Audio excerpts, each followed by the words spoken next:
the great thing you see is this massive clash. I mean, even just the color clash from the pastels and the bright greens and yellows to the dark, maroons and blacks and grays of the Addams family mixing with the cookie cutter town. It's a really fun clash, and by the end of the movie, it's a wonderful wraparound how we have to appreciate each other's differences and how together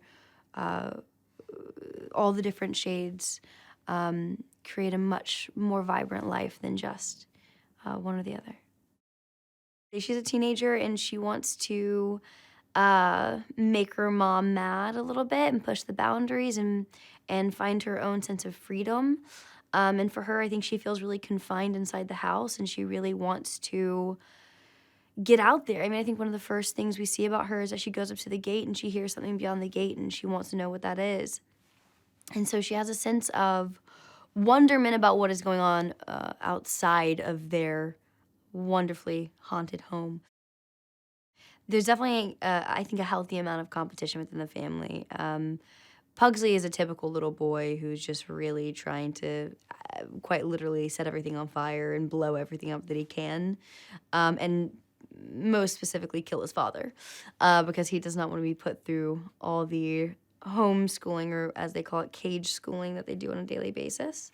And I think Morticia is kind of your perfect mother figure in a very twisted way. She's the perfect mother figure and she loves her kids very much.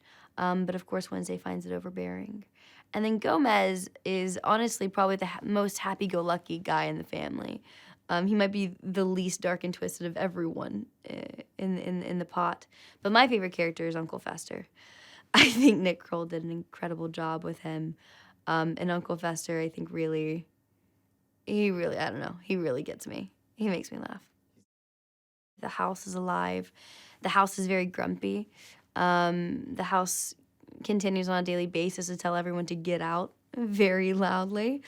There's a great sequence where Morticia gives coffee to the house by pouring it into the toilet and flushing it, and the house calms down because it had its morning coffee.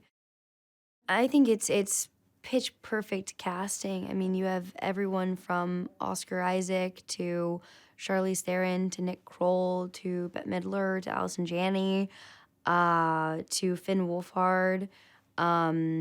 You have a really fun mix of people. The story, I think, felt so perfect for the world that we're living in currently and how we are ostracizing people for our differences. And this story really talks about accepting everyone for their differences and all of us being able to live together in harmony.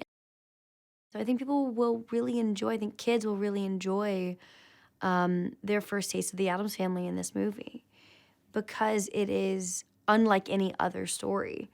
There's nothing else you're going to see like it. So it's incredibly unique, it's incredibly authentic, and it's raucous and wild, and it's silly, but it's also got a lot of heart because it ultimately is about love and it is about supporting one another and supporting one another's differences.